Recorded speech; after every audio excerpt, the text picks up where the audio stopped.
가업을 이어 의사가 된 아들의 쌍둥이를 향한 의심을 키운 것은 동생의 말 한마디였습니다. 근데 쌍둥이는 종혁이 닮은 구석이 하나도 없네. 어? 닮은 구석이 없다니. 엄마 아빠 좋은 점만 쏙 빼닮았는데. 무슨, 코도 그렇고 저 눈매만 봐도 그렇잖아. 내 눈에는 우리 종혁이 판박이구만 무슨. 동생의 말에 그렇게 대꾸했지만 마음 한편에 찝찝함은 거둘 수가 없었어요. 사실 저도 쌍둥이 손자 손녀가 아들을 닮은 것 같지 않단 생각을 했거든요. 쌍둥이는 아들 며느리가 미국에서 있는 동안 낳은 것으로 제가 직접 병원에 가보지 않아서 더욱 그렇게 느껴지는 것 같기도 했습니다. 여보, 지율이 지호 말이야. 영 우리 종혁이 닮은 구석이 없지 않아? 그게 무슨 말이야, 생뚱맞게. 아니, 우리 종혁이 눈매라든지 닮은 게 하나도 없는 것 같아서. 어이구, 손주 손녀만 낳아주면 바라는 거 하나 없다던 사람이 이제는 눈매가 안 닮아 불만이야? 불만이라기보다는 이거 쓸데없는 소리 하지 말어. 행여 애들 앞에서 그런 소리 하기만 해. 종혁이만큼 내 뜻에 잘 따라주는 효자도 없어. 애 신경 쓰이게 하지 마. 가시가 있는 남편의 말에 저는 입을 꾹 다물고 말았습니다. 남편에게 아들은 장남의 본분을 잊지 않고 가업을 이어준 자랑스러운 자식이었으니까요. 아무리 가업이라도 어디 의사 되기가 쉽나요?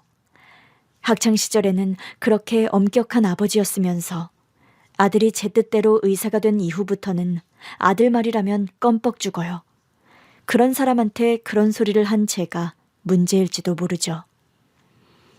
형부한테 뭐하러 그런 소리를 했어? 무슨 좋은 소리를 들으려고? 그러게, 내가 생각이 짧았지. 나는 그냥 해본 소리야. 닮아야 부모 자식인가? 안 닮아 보이는 애들도 세고 셌지. 나도 말을 안 했지. 너한테 그 소리 듣기 전부터 좀 찝찝한 구석이 있었어. 영 애들이 종혁이 애들 같지 않은 게. 그렇다고 지연이가 어디 바람필 위인이나 돼?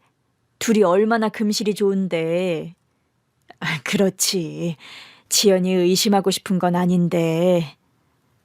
아휴, 나는 왜 그렇게 애들이 걸리지? 마음이 이상해. 정 걸리면 애들 모르게 유전자 검사라도 해봐. 유전자 검사를? 머리카락 몇 개 뽑아다 복희 언니한테 맡기면 되지. 동생이 친구를 이야기하는 순간 저도 그거다 싶었습니다. 머리카락이야 구하기 어려운 게 아니니 머리카락을 뽑아다 의사인 친구에게 부탁하면 되겠구나 싶었거든요.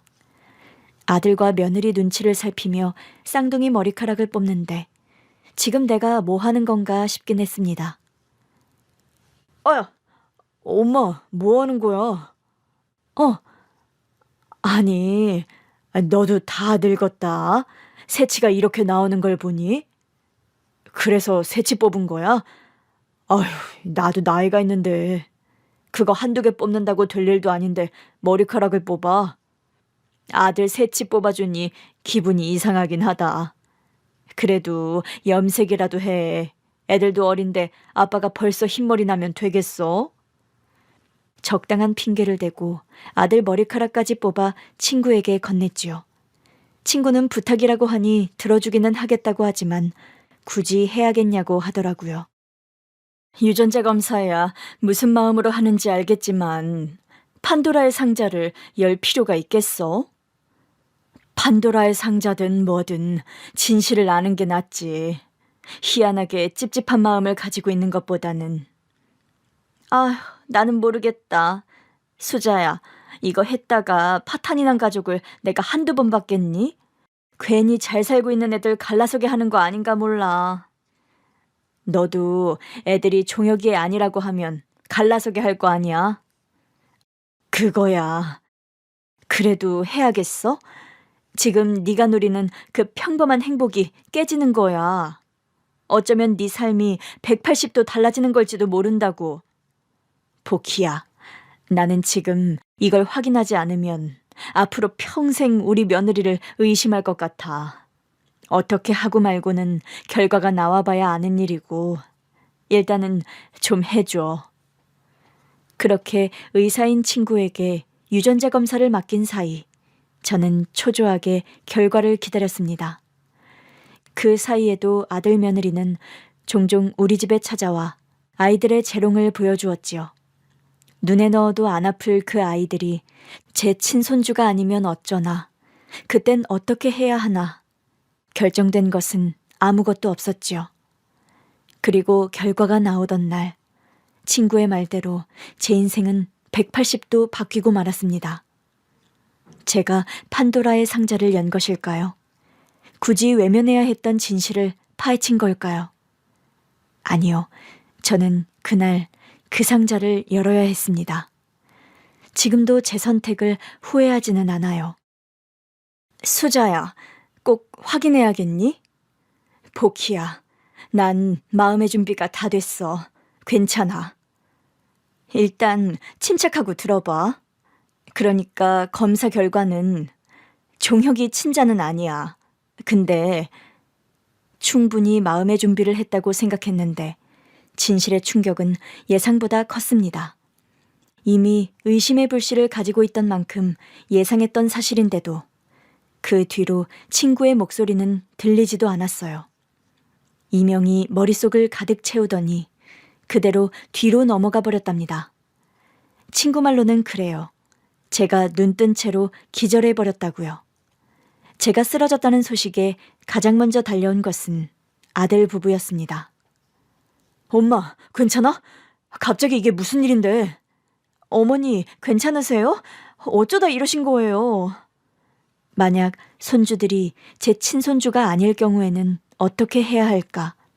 모른 척 넘어갈까? 조용히 불러다 사실을 추궁할까? 고민도 많았어요. 하지만 막상 아들 며느리 얼굴을 보자 울화가 치밀었습니다. 특히 그동안 며느리에 대한 신뢰가 대단했던 저는 그 아이가 너무도 미웠지요. 그래서 머리맡에 있던 유전자 검사지를 집어던지며 소리쳤습니다. 지연아, 나는 너를 친딸처럼 생각했다. 너 같은 애가 우리 종혁이 짝으로 들어와 우리 가족이 된 게 나한테는 이루 말할 수 없이 큰 복이었단 말이다. 어머니, 왜 그러세요? 엄마, 잠깐만. 이건... 그래, 내가 해봤다. 하도 너랑 닮은 구석이 없는 네 자식들 정체가 뭔지 궁금해서 해봤어. 엄마. 어머니, 그게요. 대체 어떻게 된 일인지 지연이 네가 말해봐라. 종혁이 너는 알고 있었니? 지율이 지호가 네 자식이 아니라는 거 알고도 키운 거야? 네가 뻐꾸기라는 거 알고 있냔 말이야. 뻐꾸기라니 그게 무슨 말도 안 되는 소리야. 엄마, 일단 진정해. 혈압 오르면 안 되잖아. 내가 지금 진정하게 생겼어? 혈압이 안 오르게 생겼냐고. 지연이, 너는 어서 말해보래도? 아들이 쌍둥이를 낳았다고 아이들에게 지원해준 것도 엄청 많습니다. 남편은 먼저 아들 앞으로 시아버지로부터 증여받은 건물부터 증여해 주셨어요. 두 손주들에게도 성인이 되기 전 증여해줄 건물을 정리 중이었고요. 그뿐인가요? 지금 애들이 사는 집을 며느리 앞으로 해주고 대접은 얼마나 잘해줬는데요. 이 무서운 진실을 가지고도 어떻게 뻔뻔하게 그것들을 받아챙길 수 있나 싶어 그것들이 사람이 아니라 짐승처럼 보일 지경이었습니다. 내가 이상하다 했다. 아이 생각이 없다. 가능하면 없이 살고 싶다. 그런 이야기를 했던 너네가 미국 가자마자 애가 생겼다느니 쌍둥이를 낳았다느니 하는 이야기를 듣고 이상하다 했어. 대체 어떻게 된 거야? 지연이 너 얘 두고 바람 폈니? 종혁이 보고 남의 자식 키우게 한 거야? 남의 자식을 키우긴 누가 남의 자식을 키워. 오히려 지연이한테 미안해해야 하는 건 난데. 그게 무슨 소리야? 설마 종혁이 네가 밖에서 나온 애들이야? 그런 거야? 그런 거 아니라니까. 그럼 대체 뭔데? 여보, 이렇게 흥분해야 할 이야기는 아니잖아. 어머니께 사실대로 말씀드려야지. 언젠가는 이런 날이 올 거 알았잖아. 미치고 팔짝 뛰겠다고 짜증스레 구는 아들과 달리 며느리는 다소 침착한 태도를 보였습니다. 그러면서 갑자기 아들을 설득해 제 앞에 무릎을 꿇는 것이었어요. 이것들이 무슨 잘못을 하긴 했구나 싶어 혈압이 오르더라고요. 그런데 그 두 아이가 꺼낸 진실에 저는 말문이 막히고 말았습니다. 그 진실은 제가 생각했던 것보다 훨씬 무겁게 제 심장을 짓눌렀지요. 죄송해요, 어머니.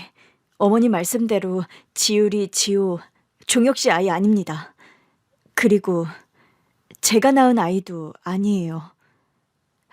그게 무슨 말이야? 종혁이 아이도 아니고 네가 낳은 아이도 아니라면 대체 그 아이들이 누구란 말이야? 나 속일 생각하지 말고 솔직하게 말해라. 어서. 지율이 지호, 우리 애들 맞아. 이깟 종이 쪼가리가 뭐라고 하든 데려온 순간부터 내가 평생 내 자식으로 책임지겠다고 마음먹은 애들이야. 후회한 적도 없고 앞으로 후회할 일도 없어. 엄마가 이렇게 나온다고 해도 난 그 아이들 내 자식으로 키울 거야. 그러니까 그 애들이 누구냐고. 아가씨 아이예요. 뭐?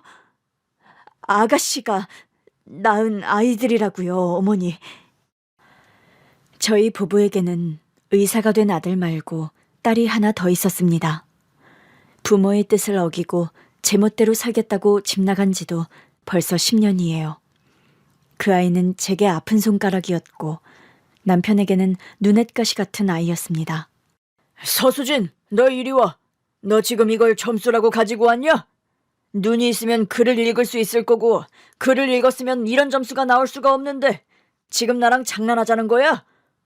푼 거예요. 눈도 있고 글도 읽을 수 있는데 머리가 돌대가리라 안 되는 건데 어쩌라고요? 뭐야? 이 자식이? 남편과 딸은 허구한 날 싸워댔습니다. 딸도 보통 성격은 아닌 게 남편이 성격으로 그렇게 혼을 내는데도 기도 죽지 않고 따박따박 할 말 다 했어요. 뭐야? 집안 분위기가 왜 이래? 형부랑 수진이 또 한판 했구나? 중간고사 점수 평균 60점이란다. 뭐? 수진이 그것도 좀 심했네. 사돈어른에 이어 의사된 자부심이 대단하신 양반인데 자기 딸이 그 점수 가지고 왔다고 하면 나 같아도 입에 거품 물겠다. 아휴, 정말 하루도 조용히 지나갈 날이 없어. 나는 앞만 봐도 수진이 저거 공부머리가 없는 것 같은데. 언니도 성적이 좋은 편이었는데 대체 누굴 닮아 저래? 생각해보면 종혁이가 너무 다 가진 거지. 수진이 저게 그렇게 부족한 건 또 아니야. 대신 얼굴이 예쁘장하잖아. 의사야 종혁이만 시키면 되지 수진이까지 시킬 필요 있어? 나야 뭐가 됐든 자기 밥벌이나 제대로 할 일을 하고 살면 그만이다 싶은데 네 형부 욕심은 다르잖아. 결혼에 생긴 자기 인생 두 번째 목표가 자식들 의사 만드는 건데. 어휴, 형부는 자기도 자기 아버지 기대에 힘들게 살았으면서 어떻게 자기 자식들한테 똑같은 짐을 주려고 그래? 종혁이 하나 잘 따라주는 것만으로도 감지덕지하지. 뭐든 저희 부부 뜻대로 잘 따라와주던 효자인 첫째와 달리 둘째는 키우는 게 힘들었어요. 여자애 같은 고분고분한 맛도 없었고 어려서부터 여기저기 뛰어다니다 생긴 상처하며 말썽을 부려 친인척 집에서 한 소리 듣는 경우도 허다했고요. 초등학교 때는 그나마 안에서 새는 바가지였는데 중학교에 올라가고 나서는 바깥에서도 새는 바가지가 되어 남편이 얼굴을 들지 못한 경우도 많았습니다. 서닥터, 이번에 서닥터 딸이 학교에서 대단한 업적을 하나 세웠던데? 업적? 우리 딸이? 그래, 창립자 동상 올라가서 요새 유행하는 그 춤 춰서 난리 났다던데 뭐. 어머, 중만 씨 딸이? 수진이가 말이야? 그래. 내가 그 이야기 듣고 이 녀석 얼굴 좀 화끈하겠다 싶었지. 전교 1등 놓치지 않는 종혁이도 종혁이지만 대단한 딸을 두셨어. 참 재밌다, 수진이. 아, 전에는 학교 옥상에 올라가서 학생 인권보장 선언인가 그런 거 했다지 않았어? 그랬지.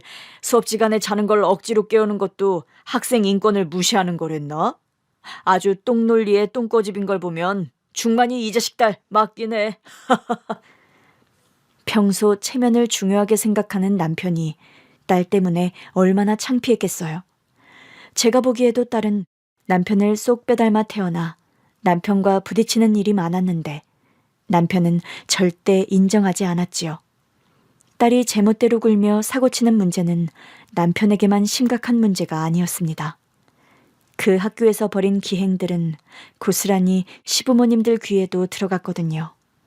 그 문제로 저희 부부도 자식 교육을 어떻게 시키는 거냐 쓴소리도 많이 들었고 딸도 불러서 호되게 혼낸 적도 여러 번입니다. 그 효과가 전혀 없었다는 게 문제라면 문제였지요. 한 번은 이런 일도 있었어요. 수진아, 네가 지금 몇 사람 얼굴에 먹칠을 하고 다니는지 아는 거냐? 아니요, 할아버지. 잘 모르겠어요. 잘 모르겠다니. 내가 참 유감이다. 뭐라 할 말이 없어.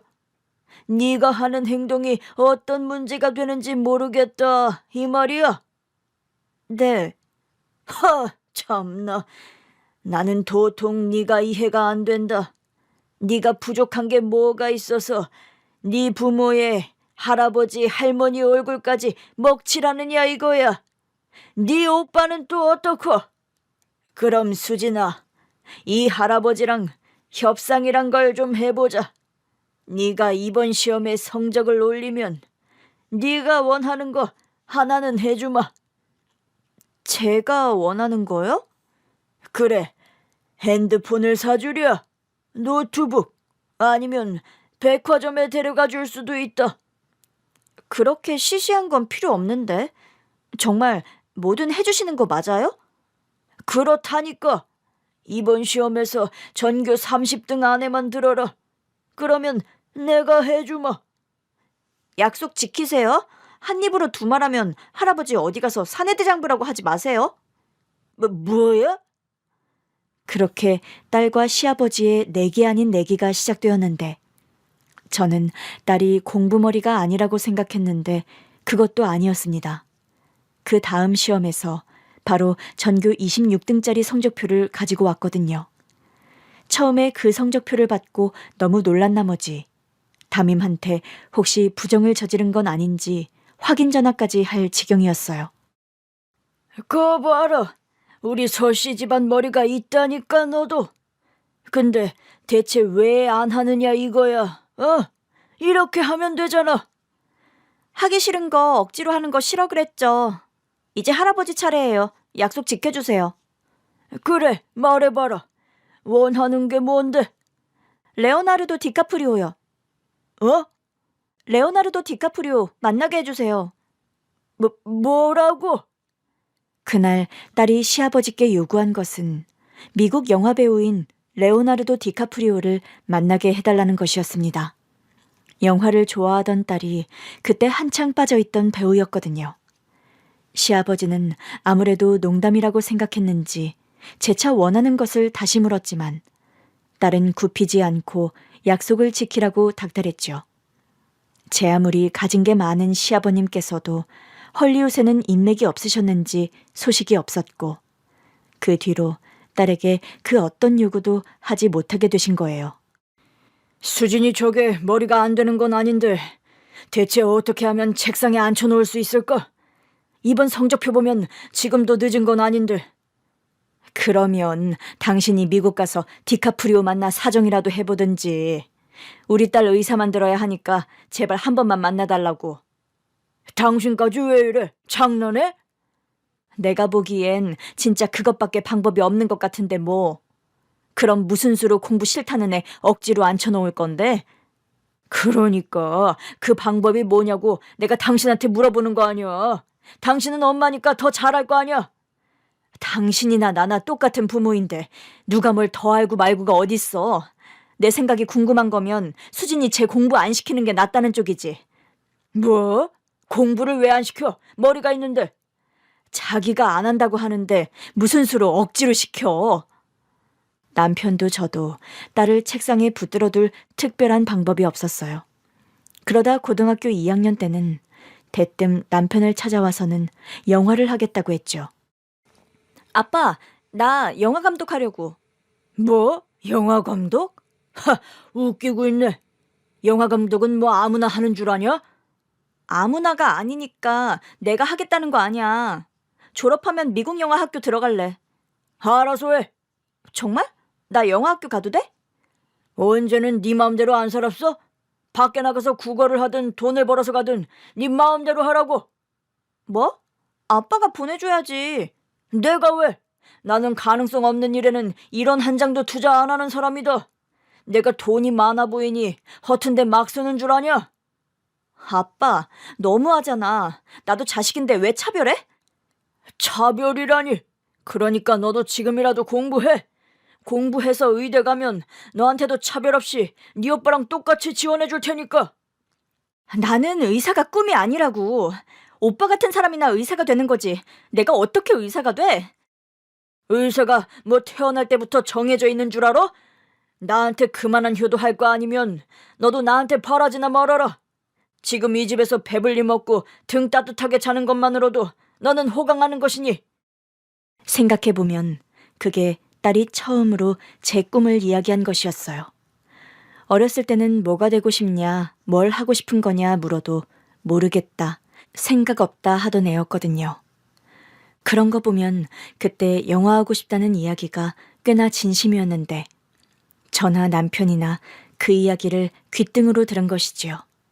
그 뒤로도 졸업할 때까지 영화학교 문제로 엄청 싸웠습니다. 남편은 보내줄 생각도 없는데 어느 날은 미국으로 간댔다가 어느 날은 프랑스로 간댔다가 자기 나름대로 이것저것 많이 알아봤나 보더라고요.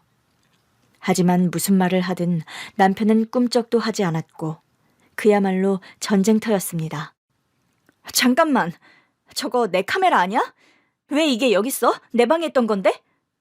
너 요즘 학원도 안 나가고 한다는 짓이 이거냐? 아, 왜 또 그래? 내가 알아서 한다고 했잖아. 여기서 대학 갈 것도 아닌데 왜 공부하라고 난리냐고. 내가 하고 싶은 거 하겠다는데. 내 집에 있는 동안에 네가 하고 싶은 거라는 건 없다. 네가 하고 싶은 걸 하면서 네 멋대로 살려가든 이 집 떠나서 해. 진짜 어이가 없어서. 알았어. 알았으니까 카메라는 내놔. 그거 내 것도 아니란 말이야.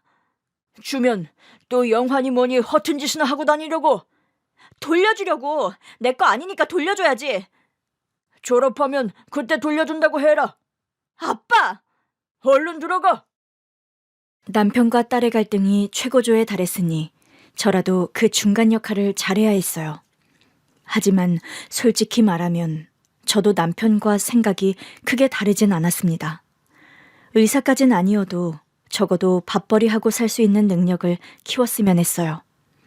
의대가 아니라 다른 대학에 입학하겠다는 이야기만 했어도 저는 남편 옆에 서진 않았을 거예요. 그런데 그때 제가 보기에도 영화는 너무 허무맹랑한 소리처럼 느껴졌었습니다. 수진아, 그러지 말고 일단 적당한 대학이라도 입학해. 영화는 대학 들어가서 해도 되잖아. 나는 하고 싶은 공부가 없다고. 가고 싶은 학교가 있다는데도 왜 안 보내줘? 내가 아빠 꿈 이뤄주려고 태어난 거야? 나를 낳은 게 아빠 엄마 꿈 때문에 낳은 거냐고. 내가 인형이야? 내가 로봇이야? 뭐야? 수진아, 난 싫어. 내가 가고 싶은 방향이 뚜렷한데 엄마 아빠 인생 들러리나 하면서 살고 싶진 않아. 엄마도 아빠랑 똑같은 생각이라면 엄마랑 할 이야기도 없어. 나가줘. 서수진, 나가달라니까? 그때 아이의 마음을 좀 들여다봐줬더라면, 남편과 다르게 아이의 마음을 어루만져줬더라면 그러면 좀 달랐을까요? 적어도 우리 가족에게, 아니 저에게 이런 비극은 일어나지 않았겠죠. 졸업식이 끝난 어느 날 아주 추운 겨울이었던 걸로 기억해요. 딸은 짐가방을 싸들고 거실로 나왔습니다. 뭐 하는 건가 싶어 황당한 눈으로 쳐다보니 딸은 거실 소파에 앉아있는 저희를 향해 큰 절을 올리며 무릎 꿇고 앉더라고요. 너 이래봤자 돈 줄 생각 없으니까 꿈도 꾸지 마라. 아빠한테 지원받을 생각은 애저녁에 접었으니 걱정하지 마. 돈 달라고 이러는 거 아니니까. 가업이어 의사가 돼서 아빠 자랑이 될 오빠나 팍팍 밀어줘. 그럼 뭐 어쩌자고 이러는 건데? 그동안 눈에 들어간 모래처럼 거슬리고 빼내고 싶어 안 달랐을 텐데 그래도 자식이라고 지금까지 키워줘서 고마워. 아빠 말대로 지금부터는 내가 알아서 살아볼게. 수진아, 어쩌게. 너 지금 집 나간다는 말이야? 나도 이제 성인이고 내 인생 내가 결정할 수 있는 나이 된 거잖아. 내가 알아서 할게, 엄마. 무슨 말이야. 너 이제 고작 20살인데 지금 나가 뭘 어떻게 하겠다는 거야? 냅둬. 지가 그렇게 결정했으면 알아서 하겠지. 그래, 부디 네가 품은 그 큰 뜻 잘 지켜서 반드시 성공해라. 딸이 그렇게 집을 나가버릴까 전전긍긍했던 저와 달리 남편은 무심한 표정으로 그러든지 말든지 알아서 하라는 듯 시선을 거두었죠. 딸은 알겠다 하고 일어나 저희 부부를 향해 다시 인사를 하고 돌아서 가버렸어요. 제가 황급히 따라 나갔지만 딸은 막무가내였고 잡을 수가 없었습니다. 아무리 말썽만 일으켰던 딸이라도 내 자식인데 어떻게 그렇게 보내고 마음이 편했겠어요. 하지만 그 뒤로 딸은 연락 한 번 하지 않았고 저는 딸이 떠나기 전 키워주셔서 고맙다고 했던 그 말이 가슴에 얹혀 잠 못 이루는 밤이 많았지요. 수진이 그거 아직도 연락이 안 돼? 안 돼. 아휴, 내가 정말 제명에 못 살지. 아휴, 그러게 그냥 그거 하고 싶다는 거 좀 해주지. 형부도 참. 언니도 너무했어. 언니라도 수진이 편에서 좀 서주지. 너도 영화는 허무맹랑한 소리라고 거들었잖아. 그렇지만 그래도 집안에 누구 하나 자기 편 들어주는 사람 없어 얼마나 힘들었겠어. 애가 그러니 나갔지. 그러지 말고 다음에 혹시라도 연락이 오면 보내주겠다고 해. 형부가 반대해도 어떻게든 보내주겠다고 구슬려서 들어오게 하란 말이야. 동생이 그렇게 말하지 않아도 저도 그럴 생각이었어요. 뒤늦은 후회였지만 일단 곁에 두고 설득을 하든 혼을 내든 할 생각이었으니까요. 하지만 제게 그런 날은 오지 않았습니다. 제가 딸 때문에 힘들어하자 아들이 조용히 다가와 그러더라고요. 엄마, 수진이 미국 갔어. 어? 미국? 설마 기어이 그 영화 하겠다고 간 거야? 집 나가고 나서 몇 달 친구 집에서 살면서 돈도 번 것 같아. 그래도 그게 얼마나 된다고 미국에 가. 티켓만 있다고 갈 수 있는 것도 아닌데. 어렸을 때부터 모은 용돈 있잖아. 그것도 꽤 되는 것 같고. 실은 나도 좀 줬어. 네가? 수진이 도왔다고 뭐라고 할까봐 말 안 했는데. 그렇게 하고 싶어 하는데 어떡해. 나는 아빠 뜻이랑 내 뜻이 잘 맞아 이렇게 됐지만 수진이는 그게 아니잖아. 그러다 실패하기라도 하면 그러면 어쩌려고 그랬어. 실패하는 게 왜 안 돼? 뭐? 실패도 해봐야지 다음번엔 성공도 하지. 엄마, 수진이한테는 실패도 공부가 돼. 우리나라 유명한 영화 감독들도 전부 성공해서 그 자리에 올랐겠어? 저는 아들의 말에 뒤통수를 한 대 얻어맞은 것처럼 얼얼했습니다. 아들 말이 맞았어요. 실패가 나쁜 것이 아니라 딸에게는 공부가 된다는 사실을 몰랐을까요? 큰 굴곡 없이 안정적으로 살아주길 바라는 건 부모 욕심이고 실패도 기꺼이 맞이할 준비가 된 딸은 그렇게 제 오빠의 응원을 받고 미국 길에 오른 겁니다. 연락처를 알고 싶어도 아들도 모른다고 했어요. 자기가 원할 때만 한 번씩 생존 신고하듯 연락해오는 터라 기다려보자고 하더라고요. 그로부터 3년이 지났을 거예요. 엄마, 아빠, 이거 봐요. 이게 뭔데? 수진이가 보낸 거예요. 이번에 수진이 이름으로 독립영화를 만들었나 봐요. 이거 봐요. 수진이 이름. 보이죠? 어머, 정말 수진이가 영화를 만들었단 말이야? 거봐, 내가 수진이 될 거라고 했잖아. 퇴기는 영화학교 다니면서 영화 하나 만든 게 뭐 대수라고. 아버지, 그러지 말고 가봐요. 애써 초대장도 보냈는데. 가기는 어딜 가? 나는 갈 생각 없으니 집어치워라. 당신도 행여 수진이 그거한테 갈 생각하지 마. 왜? 당신은 안 가더라도 나는 가야지. 애가 그렇게 나가서 혼자 이만한 성과를 냈는데 응원도 못 해줘? 안 된다면 안 되는 줄 알아. 이만한 일로 꺾일 것 같았으면 반대하지도 않았어. 남편이 고집불통처럼 구는 바람에 모처럼 딸이 내민 화해의 손을 잡지 못했습니다. 결국 딸의 첫 번째 영화 상영회는 어렵게 시간을 낸 아들만 참석하게 되었고, 저는 후에 아들이 찍어온 사진으로 오랜만에 딸의 얼굴을 보았지요. 이른 나이에 부모 품을 떠나 제대로 살고 있으려나 했는데 표정이 참 밝았어요. 수진이 참 멋지더라. 영화도 정말 좋았어. 사람들한테 인정도 받고 반짝반짝 빛나더라고. 그래, 잘 살고 있어 다행이네. 이제와 후회되는 것이 한두 개가 아니었지만 그 일이 두고두고 한이 되어 남았어요. 반짝반짝 빛났다던 내 딸의 청춘을 내 눈에 담지 못한 그 일이요. 그 후로 연락이 뚝 끊겼다가 딸이 한국에 들어와 우리 부부를 찾아온 것은 그로부터 무려 2년이 지난 어느 날이었습니다. 그것도 혼자가 아닌 남자를 데리고요. 엄마, 아빠, 잘 지냈어? 오랜만인데 안 반겨줄 거야? 갑자기 이렇게 연락도 없이 오는 법이 어딨어. 그리고 이분은 나랑 결혼할 사람이야. 미국에서 만난. 안녕하세요. 김명수라고 합니다. 수진이랑은 미국에서 만났어요. 어머, 그렇구나. 어서 앉아요. 점심은 먹은 거야? 응, 먹고 왔어. 엄마 음식 먹고 싶었는데 오자마자 한국 김치찌개가 어찌나 당기던지. 물론 거기서도 팔 거 다 팔아서 잘 먹고 살았는데 그 한국 특유의 냄새가 있거든?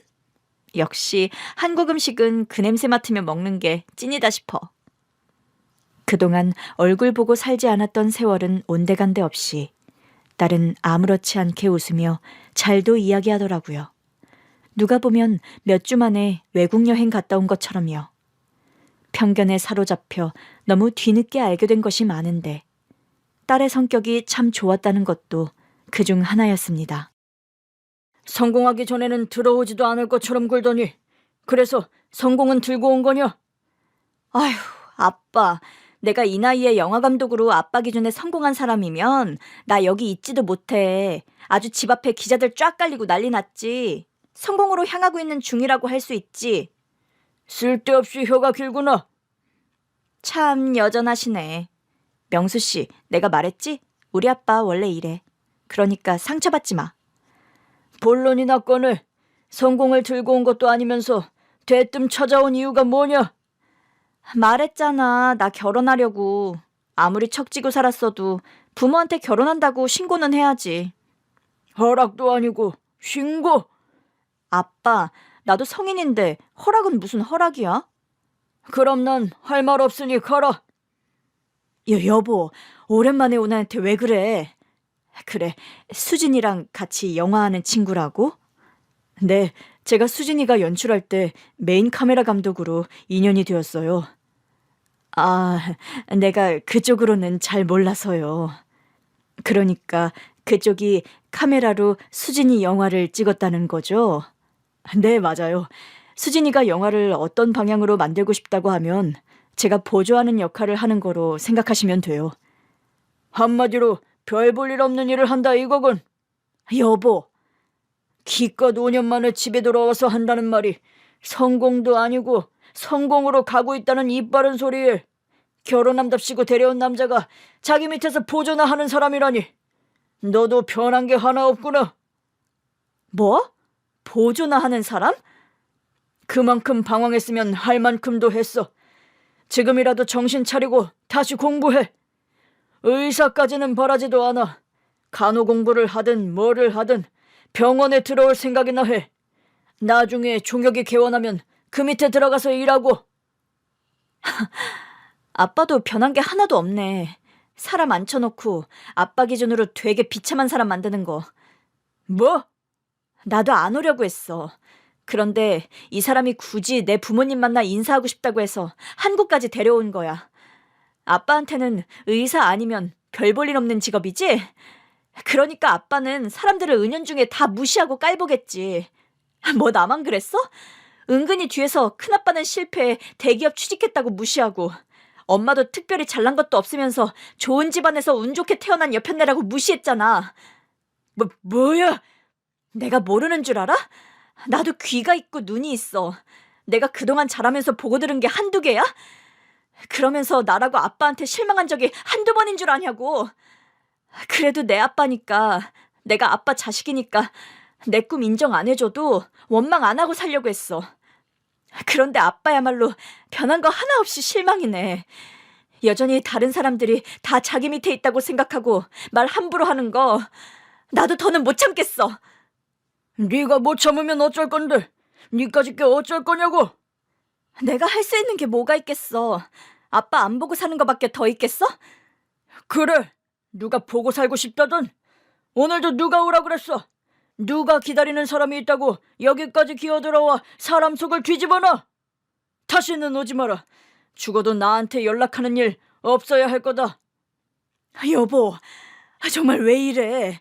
수진아, 진정해. 진정하고. 안 와. 나도 다시는 아빠 얼굴 안 볼 거야. 아빠는 죽어도 안 변할 사람이니까. 내가 죽었대도 그 고집 안 꺾을 사람인데 죽는다고 연락해 뭐 하겠어? 안녕히 계세요. 부디 그 고집 안에서 평안하시길 바라네요. 가자, 명수 씨. 수진아, 가지 마. 수진아. 오랜만에 만난 자리에서 30분도 있지 못하고 크게 싸우고 가버린 딸입니다. 그러니 제가 그때 남편이 얼마나 원망스러웠겠어요. 딸이 하는 말 틀린 거 하나 없었습니다. 남편 입장에서야 딸이 여전히 성에 차지 않았겠지만 그거야 남편도 마찬가지였어요. 변한 거 하나 없이 자기 형도 의사 못 됐다고 은근히 무시하고, 저도 능력 없이 제 아버지 돈으로 의사 남편 얻은 거 아니냐는 소리 했었으니까요. 다시 생각해보면 제가 버려야 할 사람이 있다면 그게 남편이었는데 왜 딸의 손을 놓쳐버렸는지 너무 후회스러운 일이었죠. 그게 지금으로부터 5년 전의 일이었어요. 그런데 아들 부부는 제 자식으로 키운 쌍둥이가 그 집 나간 딸이 낳은 거라고 한 겁니다. 그게 무슨 소리냐? 수진이 자식이라니. 지율이 지호가 수진이가 낳은 애들이라는 거야? 그때 뒤늦게 소식을 듣고 남편도 들어왔고 이 사실의 전말을 알고 충격받은 얼굴이었습니다. 자기가 그동안 그렇게 예뻐했던 쌍둥이 손주들이 그렇게 자랑스러워하는 아들이 아니라 의절한 딸의 자식이라니 얼마나 충격이었겠어요. 이게 다 무슨 말이냐? 서종혁, 똑바로 말해라. 지율이 지호가 누구 자식이라고? 지율이 지호, 수진이 아이들이에요, 아버지. 속여서 죄송합니다. 나중에야 안 사실이지만 그건 친구가 건넨 유전자 검사지에도 명시되어 있었습니다. 친구도 제게 친자는 아니지만 친족 가능성이 있다는 사실을 알려주려 했는데 제가 친자가 아니라는 소리만 듣고 기절해버린 것이었고요. 대체 그게 무슨 소리냐니까? 그럼 그때 집에 데려왔었던 그 애랑 결혼했던 거야? 카메라 감독한다던 그 애랑? 참나 기가 막혀서. 근데 왜 그 애들을 네가 데려와 키운 건데? 왜 우리한테 말도 안 하고 너네가 낳은 자식이라며 부모를 감쪽같이 속인 거냐고. 왜겠어? 별 볼 일 없이 힘들게 사는 처지라 지 오빠한테 부탁했겠지. 이 맹추 같은 것은 거기다 대고 짝짝꿍 장단 맞춰준 거고. 종혁이 너 그리고 지연이 둘 다 실망이 크다. 이건 속여서는 안 될 문제였어. 그런 거 아니에요. 아니긴 뭐가 아니야. 안 봐도 훤하지. 그게 제정신이 바뀌었으면 지가 낳은 자식을 나 몰라라 하고 지 오빠한테 맡겼겠어. 그리고 지연이 너는 애가 모자란 선택을 하는 것 같으면 네가 옆에서 설득해야지. 어떻게 그 장단에 함께 놀아난 거야? 아버님, 그런 거 아니에요. 사정이 있었다고요. 사정은 무슨 사정? 남편은 더는 들을 것도 없다는 듯이 호통을 쳤습니다. 그러자 무릎 꿇고 있던 아들이 자리에서 일어나 남편을 똑바로 바로 보더라고요. 아버지, 왜 그렇게 수진이를 미워하세요? 뭐야? 성에 차는 자식이 아니어도 자식은 자식이잖아요. 수진이 아버지 어머니께 인정 한번 받지 않았어도 열심히 잘 살았어요. 영화 찍어 번 돈은 어려운 사람을 위해 기부도 하고 많은 사람한테 사랑받은 애라고요. 그까지 푼돈 기부한 걸로 대단한 유세구나. 너도 야물지 못하고 은근히 맹한 구석이 있어. 그러니 지동생이 싸지른 애나 책임지고 있지. 그렇게 말하지 마세요. 제가 키우겠다고 했어요. 내가 수진이 대신 지연이랑 내 자식으로 키우겠다고 약속한 거라고요. 한평생 아들이 남편을 상대로 그렇게 화를 낸 적은 그게 처음이었습니다. 더는 이야기하기 힘들다는 듯 그대로 병실문을 박차고 나가버렸고 남편도 적잖이 당황한 것 같더라고요. 지연아, 네가 좀 이야기해다오. 이게 대체 어떻게 된 일이야? 어? 왜 네가 수진이 자식을 키우고 있는 건데? 수진이는 어딨어? 미국에서 뭘 하고 있길래 자기 자식도 포기했냔 말이야. 어머니, 그건 제가 할 수 있는 이야기는 아닌 것 같아요. 그렇게 고개만 내젓고 입 다물어 될 일이 아니잖아. 내가 답답해서 그런다. 너, 나 또 쓰러지는 꼴 보고 싶어서 그러니? 저희가 아버님, 어머님 속인 일은 100번, 1000번 물어도 잘못한 일이 맞아요. 하지만 이 문제에 대해 저는 한 번도 후회한 적 없습니다. 지율이 지호, 비록 제가 낳지는 않았지만 제 자식이에요. 배신감 느껴 그간 저희에게 지원해준 게 아까우시다면 다 가져가셔도 됩니다. 하지만 그렇다고 해서 달라지는 건 없어요. 며느리도 전에 없이 단단한 모습을 보였으니 답답해 미칠 지경이었습니다. 남편은 며느리에게 방금 내뱉은 말을 지키라며 아들 며느리에게 지원해준 집과 건물을 전부 되돌려 받겠다 으름장을 놓고 가버렸어요. 그런데도 며느리는 흔들림 하나 없이 고개를 끄덕이더라고요. 그때부터였을 겁니다. 며느리의 그런 모습을 보며 이상한 불안감이 들기 시작한 것은요. 어떻게 된 게 자식 새끼들이 하나같이 마음에 드는 구석이 없어. 언제는 둘도 없는 유일한 자랑이라더니 이젠 종혁이마저 마음에 안 들어? 조용히 못해. 지들이 나 아니었음 의사 아빠 밑에서 어떻게 호강하고 살았겠냐 이거야. 이것들이 어디 아프리카 오지에서 태어났어야 하는 건데. 당신 앞으로 종혁이도 이 집에 얼씬도 못하게 해. 뭐? 당신한테만 아들이야? 내 아들이야. 왜 내가 당신 때문에 아들도 못 보고 살아야 해? 그러면 당신도 나갈래? 당신도 이 집구석에서 영원히 빠이빠이 하고 싶어? 여보, 세상에 너무한 거 아니야? 당신 뜻대로 살지 않는다고 자식이 자식이 아닌 거냐고. 수진이한테 그러는 것도 모자라 이제 종혁이까지 그래? 세상에 자기 마음에 안 든다고 의절하는 부모가 어딨냔 말이야. 당신이 그러고도 아버지라고 할 수 있어? 뭐? 나갈 거냐고? 그래, 나도 나갈란다. 수진이 그렇게 보내고 종혁이랑도 그렇게 살 거면 나랑도 의절해. 뭐야? 지금 당신 말 다 했어. 저도 참을 만큼 참았습니다. 더는 남편의 행태를 두고 볼 수가 없었어요. 제가 이렇게 나올 줄은 몰랐는지 황당해하는 남편을 뒤로 한 채 아들에게 전화했습니다. 종혁아, 나는 이대로는 못 살겠다. 네 아빠랑 더는 못 살겠어. 엄마, 왜 그래? 싸웠어? 나 좀 데리러 와다오. 응? 나 이 집 나가련다. 그렇게 한밤중에 울며 불며 아들 내외에게 연락해 집을 나가게 된 거예요. 그런데도 남편은 끝까지 고집부리며 한 번 나가면 다시 들어오지 못할 거라는 둥, 나중에 후회나 하지 말라는 둥 별의별 소리를 다 하더군요. 그런 소리에 흔들릴 거면 집을 나서지도 않았을 겁니다. 그렇게 아들 집으로 와 며느리가 준 따뜻한 유자차에 간신히 진정을 했어요. 애들은 다 잠들었어요. 할머니 오실 거라고 하니까 기다린다더니. 언제부터야? 너 걔네 갓난쟁이 때부터 데려온 거잖아. 수진이는 낳자마자 너네한테 부탁한 거야? 그게... 아니, 왜 말을 안 해주는 거야?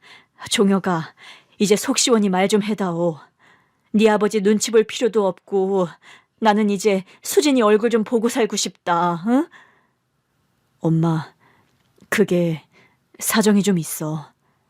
그냥 모르는 편이 나. 앞으로도 수진이가 살기 힘들어 나한테 맡긴 건 아니니까 미국에서 제 꿈 펼치고 잘 살고 있다고 생각해줘. 아니, 더는 그렇게 못 살겠다. 15년이야. 응? 걔 그렇게 집 나가고 15년 동안 얼굴 본 게 한 번이다. 종혁아, 그러지 말고 응?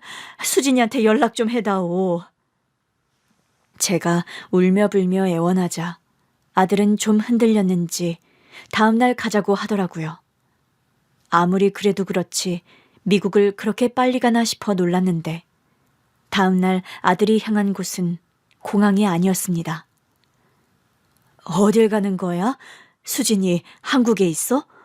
언제부터 한국에 있었는데 한국에 있는데도 연락을 안 했단 말이야? 엄마, 마음 단단히 먹어요. 우리도 영영 숨길 수 있는 일은 아니라고 생각해서 언젠가는 말씀드리려고 했는데. 아들 며느리가 무거운 표정으로 저를 데려간 곳은 바로 납골당이었습니다. 안내 표지판을 본 저는 주차장에 멈춘 차 안에서 멍청한 얼굴로 아들을 바라보았어요. 여긴 왜 왔어? 수진이 만나러 간다며. 엄마, 종혁아, 너 지금 뭐 하는 거야? 수진이 보러 간다며 여길 왜 왔냐니까. 수진이 여기 있어, 엄마. 서종혁, 무슨 말도 안 되는 소리를 하는 거야? 수진이가 왜 여기 있어? 내 딸이 왜 여기 있어? 어머니, 아가씨 갔어요. 뭐? 가긴 어딜 가? 수진이가 어딜 갔단 말이야? 수진이 말기 암이었어. 아들이 꺼낸 이야기는 충격적이었습니다. 제정신으로 들어줄 수 없는 이야기였지요. 아들이 미국 대학교에 연구원으로 머무르고 있던 때였습니다. 둘째에게 다급한 연락이 와서 쉬는 날 둘째가 있는 지역까지 갔던 거지요. 수진아, 무슨 일이야? 얼굴이 왜 그래? 오빠, 나 오빠한테 부탁할 게 있어서 불렀어. 여기까지 오게 해서 미안해요, 새언니. 아가씨, 얼굴이 너무 안 좋은데 무슨 일 있어요? 혹시 어디 아픈 거예요? 매제는 어디 가고 혼자야? 오빠, 나 그 사람이랑 이혼했어. 어? 갑자기 왜? 왜긴 부부가 살다 보면 그럴 수도 있지. 그래서 말인데, 오빠. 말해. 나 말기 암이래. 뭐? 나 가망 없어. 가망이 없다니, 그게 무슨 말이야? 제대로 검사받은 거 맞아? 다시 검사해. 내가 직접 봐야겠어. 말기 암이라도 치료해서 멀쩡히 잘 사는 사람도 많아. 수술도 하고 치료도 해. 아니, 못해. 왜 못해? 나 임신했어. 그날 딸이 전한 그 기가 막힌 소식들은 뭐 하나 평범한 것이 없었던 거죠. 오랜만에 연락해 만난 자리에서 이혼과 시한부 선고, 그리고 임신 이야기를 동시에 했으니까요. 딸은 쌍둥이를 임신 중이었고 아이를 낳기 위해 치료를 거부한 겁니다. 일단 너부터 살고 봐야 할 거 아니야. 그래요, 아가씨. 일단 아가씨부터 살아야죠. 아기들한테는 미안한 이야기지만 저는 아가씨부터 살리고 싶어요. 아니요, 의사한테 들었잖아요. 제가 아기들을 포기하고 치료해서 살아날 가능성보다 제가 제 삶을 포기하고 아기들을 살릴 확률이 훨씬 크다는 거요. 야, 서수진! 오빠, 진짜 부탁할게. 나 이제 이 삶에 미련이 없어. 해보고 싶은 거 다 해봤고 사랑하고 싶을 만큼 사랑하며 살았어. 근데 이대로 죽는 건 너무 아쉬워. 내가 있었단 흔적이라도 남겨야지. 매제는 알아? 몰라, 말 안 했어. 괜히 힘들게 하기 싫어서. 알잖아, 애 둘 키울 형편 안 되는 거. 야, 너 오빠 제발 부탁할게. 염치 없는 거 아는데 오빠밖에 부탁할 사람이 없어. 딸은 그렇게 오랫동안 아들 부부를 설득했고 살 가망성이 없다는 의학적 소견에 따라 아들 부부는 어쩔 수 없이 그 사실을 받아들여야만 했던 겁니다. 나한테 연락했어야지. 왜 말 안 했어? 수진이가 그렇게 될 동안 왜 말을 안 했냐고? 수진이가 원하지 않았어. 뭐? 그냥 평생 미국에서 자기 잘 먹고 잘 살고 있다고, 잘 지내니까 걱정 말라고 그렇게 알게 해달라고 했단 말이야. 아무리 그래도 그렇지, 어떻게 혼자 가게 만들어? 부모도 없이 어떻게 혼자 가게 만들어? 아빠한테 알려지는 걸 원하지 않았어. 자기 애들도 절대 아버지 그늘 아래서 자라게 하지 말아달라고, 새처럼 자유롭게 살았으면 좋겠다고 했던 애야. 죽으면 한국으로 돌아가고 싶대서 데리고 와서 여기에 뒀어. 종혁아, 제발 거짓말이라고 해줘. 제발. 저는 두 발로 걸을 힘도 없었습니다. 아들 며느리에게 부축을 받고 겨우 질질 끌려가다시피 도착한 곳에서 저는 반쯤 혼절하고 말았어요. 그곳에는 딸 이름이 쓰인 유골함과 반짝반짝 빛나던 시절의 딸 사진이 있었거든요. 수진아, 아이고 수진아. 수진이 편안하게 갔어. 자기 아이들 보고 웃으면서 조용히 잠든 것 같았어. 미안해. 엄마가 너무 미안해. 어떻게 종혁아, 어떡하냐. 엄마 이제 어떻게 살아. 아들 부부는 딸의 유언을 지키기 위해 갖은 쇼를 마다하지 않았습니다. 그러니 우리 부부가 아들 며느리가 낳은 자식이라고 깜빡 속았겠지요. 결국 그날 울다 혼절한 저는 또 친구네 병원에 입원하게 되었고 꼴 좋다는 듯이 찾아온 아무것도 모르는 남편을 향해 이혼 서류를 내밀었지요. 뭐야, 정신 못 차렸어? 잔말 말고 이혼해. 재산 분할 적당히 하고. 재산 분할 같은 소리 안 해. 무슨 수로 이혼을 할 건데? 왜? 이제 와서 이혼한다니까 겁나? 그렇게 무시하던 마누라 없이 살려니 못 살겠다 싶어? 웃기고 있네. 이혼할 건데 재산 분할 같은 쉰소리 하지 말라 이거야. 당신이 뭘 했다고 재산 분할을 요구해? 평생 당신 옆에서 등신처럼 살면서 애 둘 낳아 성인으로 키웠어. 그 세월이 35년이야. 내가 왜 못해? 법이 우스워? 어쭈, 법. 웃기고 있네. 이 여자가 진짜. 당신 옆에서 그런 소리 안 해도 나 지금 속 시끄러우니까 조용히 하고 얼른 이혼 도장이나 찍어줘. 더 말하기도 싫으니까. 대체 뭐가 문젠데? 깜찍하게 우리 속인 건 종혁이랑 종혁이 천데 왜 느닷없이 나한테 화풀이냐고. 도장 찍고 여기나 가봐. 이게 뭐야? 뭔데? 우리 수진이 있는 곳. 뭐? 미국에 있다는 게 왜 경기도에 있어?